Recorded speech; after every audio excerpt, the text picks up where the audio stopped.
Hello there, welcome to the Obi Thorin Alliance. I'm Jacob, this is Luke. If you can, like and subscribe, comment down below, and we'll be discussing the Suicide Squads.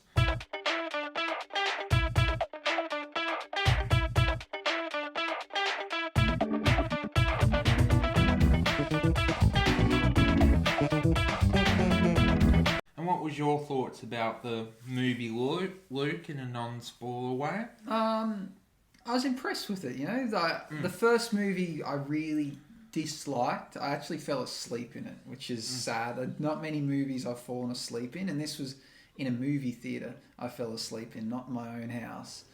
And this one, It's a fun movie. yeah, the trailer made out that's what it was going to be like. The first movie was trying to be fun, but this one was fun. Yeah. I liked it.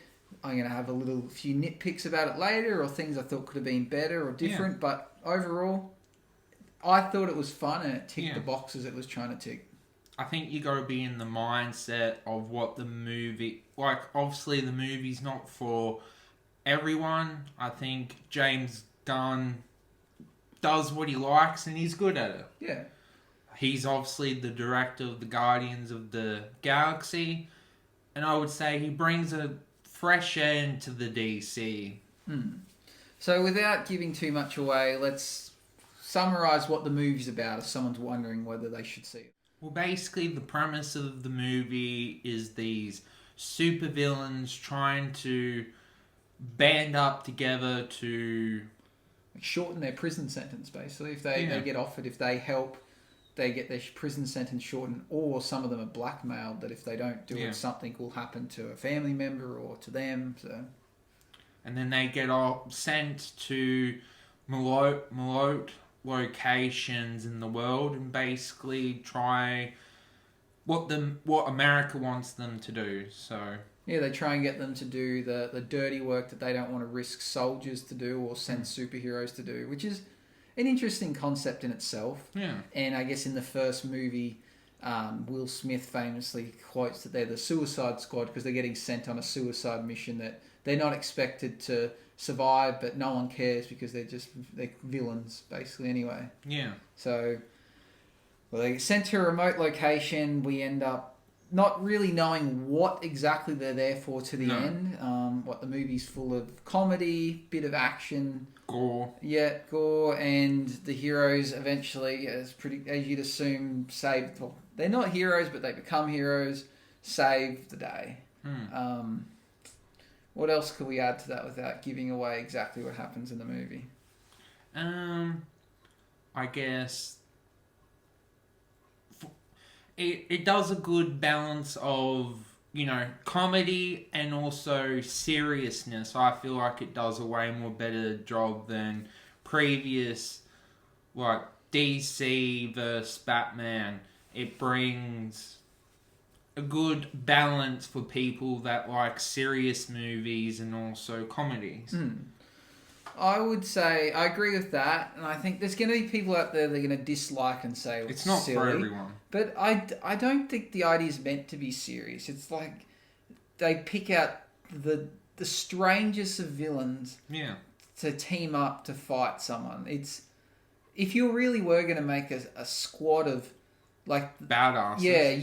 You wouldn't pick those ones. Like Harley Quinn's a cool character, but she wouldn't be the top of the list. You'd be picking like the Joker. You pick the baddest villains in the DC universe. So it's meant to be funny. It's meant to be silly. And I think it achieves that. Easily achieves that. I was entertained from it. Yeah. What would your rating be for it? I would say 4 excellent. Highly recommend seeing it if you haven't yet. Enjoyed the cinema experience. Even saw it twice. It's just a fun movie, I would say. With everything going on, it's just a fun and entertaining movie. I think that's the best thing it does compared to even the first Super League, Suicide Squads, and even other DC movies in general. I think that's its greatest strength. Obviously, it has weaknesses and there's nitpicks, but I think it well deserves a 4 out of 5. Yeah, I'm thinking maybe a 3.5. It did what it was meant to do. It made me laugh. It had a bit of action.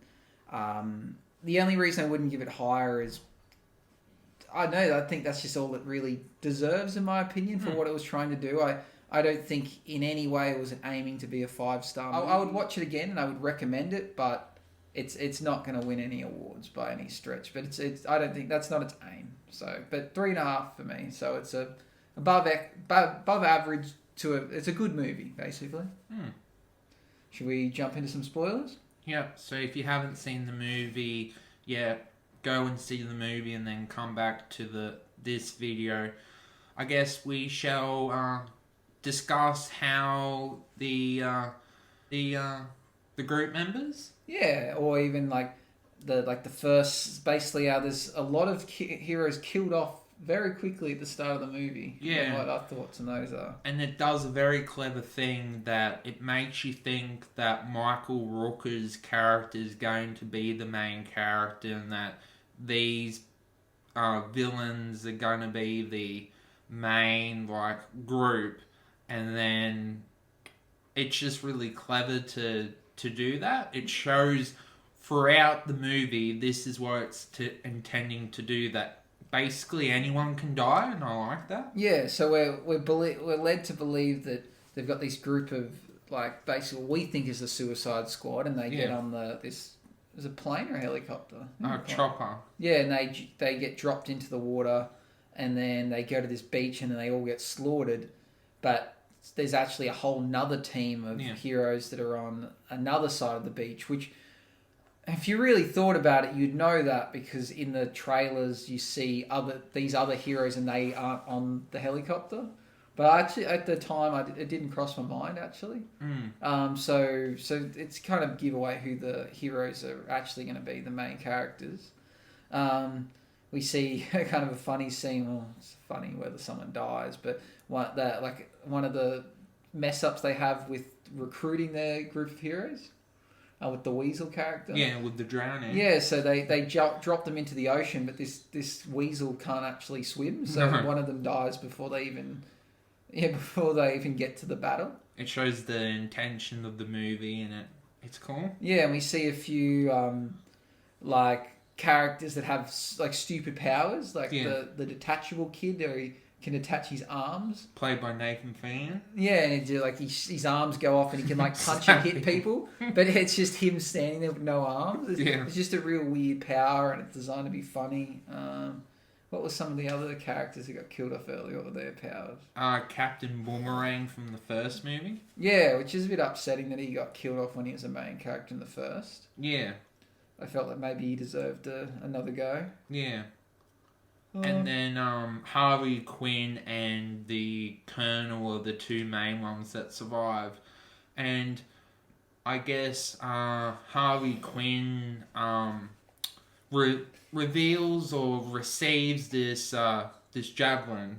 And did you like her basically main story arc throughout the story? Was basically, what was the point of receiving this javelin? Yeah.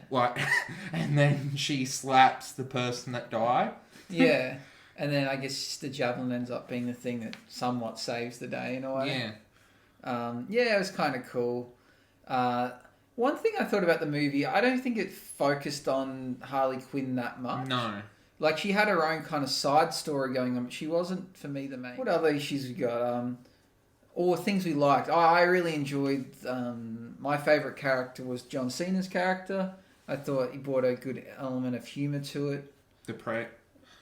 He was the Patriot. Yeah, I thought that was cool, and how he kind of is a hero and he fights for America, but he'll do it at any cost. So that's why he is a villain, because he doesn't really know the difference between right and wrong.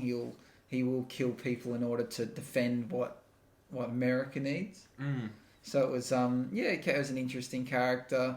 I don't really like how he became almost like a villain against the villains in the end, because he wanted to do the right thing for America and hide the truth to protect them. But then in the end, did you see that twist coming? That was the main twist in the movie, but did you kind of... No, I didn't see it coming. So to explain that, it's so what they find out the whole reason they were sent there was one to A cover up. to destroy the cover-up evidence that they had brought in Starro into on Earth, and so they basically wanted to get the hard drive and destroy that, so then America's like hands are wiped clean, and Yeah. because the Patriot does what America wants, he wants to do that, where Idris Elba's character wants to do right by. I was the colonel. They want to do right by like people. Yeah. But then in the end, they decide to not expose the truth anyway. So it was really what John Cena's character got made a villain and got killed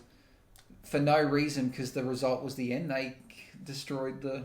Well, in the end cutscene, you actually see him in the hospital and they're making a TV show. Yeah, so like that's one little thing that annoyed me, that in the end, Idris Elba's character decided to do the exact same thing and kind of blackmail the government. So in the end, their secrets weren't exposed. So. And would you say the movie kind of swaps between villains quite a lot? Like it's the president and then he dies, and then it's the next general president, and then it's the actor out of Doctor Who has all the things on his head, and then it's Mastermind, I think they called him, is it? Yeah. Something like that, yeah. And then it turns out that this whole movie wouldn't have happened if the American government wouldn't have got the creature in the first place. So it changes between villains quite a lot. Yeah, and I guess it justifies the idea of the Suicide Squad. Like, the person that brings them together, she's not a great person, even though she works for the government. Yeah. And why wouldn't... Of course you'd get villains to be involved in a cover-up, because if you sent heroes, they would do the right thing and expose the truth. Yeah. So it all adds up. So I think it's a decent concept, and it justifies the need for Suicide Squad. What did you think about the introduction of Starro into the DC universe via movie? Was it what you hoped for, expected? I didn't know about the villain, but I thought it was... I don't know. Apparently from research, it's actually a villain that the Justice League fight. Yeah, so I think in one of the early Justice League comic books, they fight Starro. My knowledge of him is in there's a ride here on the Gold Coast at Movie World, the Justice League ride, and it surrounds Starro. And you go on there and you're like in a carriage and you get a laser gun and you got to try and shoot the star spores off people's faces. But from memory, I thought Starro was an alien looking, like kind of looked like a human shape, and he controlled these like starfish. I wasn't aware of there being a giant starfish. So I don't know, it was different than what I expected, but it is alright. I thought it was an okay villain. I guess if you look at it, if Starro had to fight the Justice League, he would get destroyed. So it only made it fair. Like, he would not be a match for Superman. So I think that's fair enough how they introduced him. What about the heroes that the members of the Suicide Squad that make it past the beach scene? What do you think about them? So we've got like the Shark. They were cool. I probably like Bloodsport, played by Idris Elba, and the Shark probably, and of course the Patriot. Yeah, the Shark was funny. The Patriot was good. I don't know. A lot of friends of mine thought that the Polka Dot character they liked him the most. I really could care less. There's such a weird power, and he kept imagining everyone as his mum, because his mum obviously injected him. Mummy issues. Yeah, well, she injected him with something that made him get powers, and he hates her. Did you notice the themes throughout the movie? Daddy issues with the Rat Catcher 2 and Bloodsport, and mummy issues like throughout the story. Yeah, it's pretty common, I guess, in a lot of heroes. Or they're orphans. They're usually orphans. Yeah. I thought that was cool. What do you think about Ratcatcher? Do you think that's a believable power that you can control rats, and can rats be that important? I don't know. I guess it was okay, but basically we got to believe that all the rats, there were so many rats in that particular country, and that they basically saved the day. It was cool, but also at the same time, I don't know. It's Seemed to me unrealistic amounts of rats, like Yeah. not physically possible, which I guess is anything in these movies possible. mm, So, to think that rats would save the day, it was a bit different. What do you like about Idris Elba's character and his phobia of the rats? yeah. I thought. Kind of watching it a second time, I thought that was more added. Like, it's clever, but it kind of like that's his one weakness. It kind of felt like they added it in for the sake of Ratcatcher 2 because that's her powers. Yeah. But it was a nice arc because at the end he pat the rat, so eventually he realised that rats are nice, so it was a nice story. Yeah, I liked how he became friends with her main rat. I thought it was funny. My favourite scene was when they found I think they followed the tracker to where the colonel was, and they assumed he was captured, and they killed all those people. Oh, Harvey Quinn. Sorry, the colonel. Yeah, they went and they killed all those people, and they realised that they weren't bad guys. They Yeah. were actually fighting the same battle Yeah. as them, and and how they were like showing off their like shooting skills and shooting people behind the back and Yeah. doing different things. Like I thought that was pretty funny scene. And then he like stabbed the guy that was already injured in the infirmary, like the hospital there. Like it was I thought that was the best scene. And then I like it how the shark, how they'd tell him when he could eat people. Yeah. Num num. Yeah. Yeah, I thought that was I thought that was a fun. I think the movie was funny. I think I would like to watch it again now. The more we talk about it. And did you like, because it felt like Harvey Quinn had her own story arc, did you like the scene when she basically got out and then the main team basically tried to go to where she was? Did you kind of... I would have actually preferred watching it a second time to see what their plan was. Yeah, that would have been cool. Because personally it felt... I don't know. Like, that action scene was fine that she did, but I don't know. I just found it... I don't know. Like, we got to let Harvey Quinn do something. She hasn't been doing that much, so we got to give her something to do. I just don't buy that Harley Quinn is as good as they make out. Like, being able to get out of, like, tough situations and the people she fights.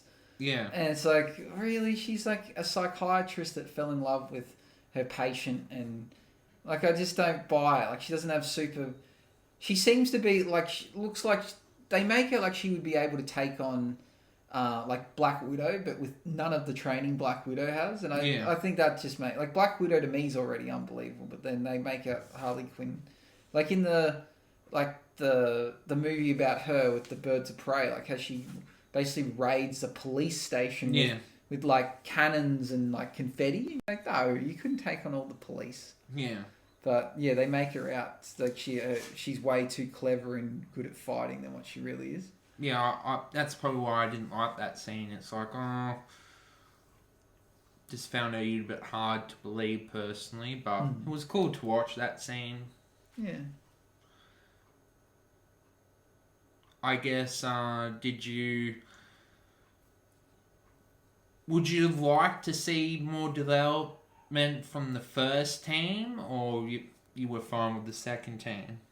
Oh, I think I would have liked to seen them all in it a bit longer. Like getting killed off that early, I would have rather seen some of those characters have a bit more, get into the movie a little bit longer before they got killed off. Yeah, like you think Michael Walk is going to be the main character, and then the clever thing is that he kills the ball, the ham ball, and then one other bird eats his dead corpse. Yeah. So basically saying you get what you're given, I guess.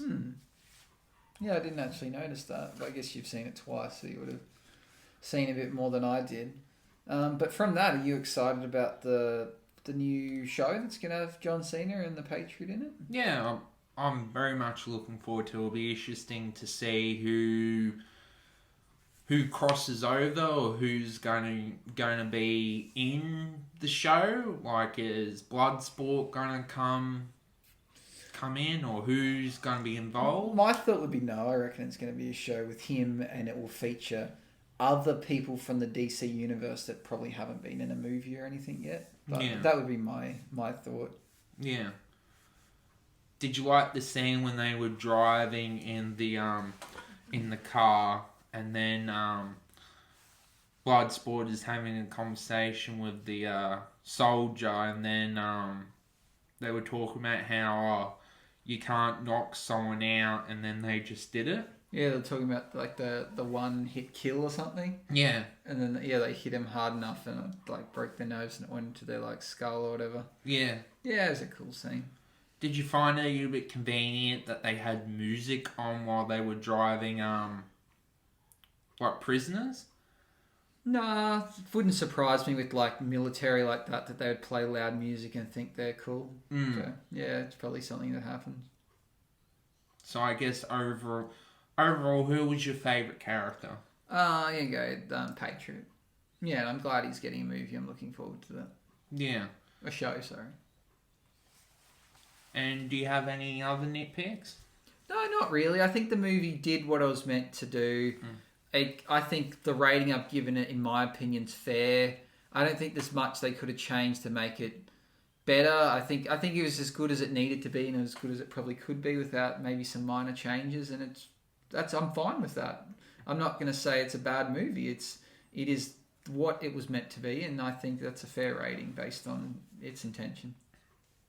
And I guess, did you like that the result of the Javelin was basically to let the rats get into the villains' area? Yeah, it was a cool linking between those two things, and Yeah. I think they did a good job of linking what they need to do. And yeah, I there's not much to fault about it. To me, it was as good as it could be. Yeah. Is there any characters besides the Patriot that you would like to see in the next movie, or like to get like a... Yeah, I'm interested in the Shark. Okay, the Shark. That's about it. The others, not so much. I like Idris Elba as a character, but I don't care too much about him. We've seen enough superheroes that their only ability is being good at shooting. Like, I don't really care too much for that. But wouldn't the Shark need someone else to like do a team up with? I feel like a Shark is a character by himself. He wouldn't be so good. He needs like a... Yeah, he might get a buddy of some sort. I don't know. I don't know. I'm not a writer, but I like him as a character. I'd like to see him reappear again. Yeah. I was very surprised. I was looking through the credits and it said Sylvester Stallone. Yeah, is the voice. And I'm just like, where? What part was he in the movie? I was like, he must have been the Shark. And I looked it up and I was like, I guess someone's got to be credited for that, but what was his role in the filming of that movie? Like, that Shark's clearly CGI. And what, he just had to grunt and say num num? Like, what's the point? You could have got anyone to do that, but you paid Sylvester Stallone? I don't know. You could never honestly, like, and it's the same with Guardians of the Galaxy paying, like, Vin Diesel to be like, Groot. And it's like, why? Anyone could have been Groot. Like, it's a CGI character. But, you know, they got the money. They do what they want. Well, thank you for helping, Luke. Hope you enjoyed this discussion and the Suicide Squad video. Like and subscribe. See you in the next video. Let the Force be with you. Bye-bye.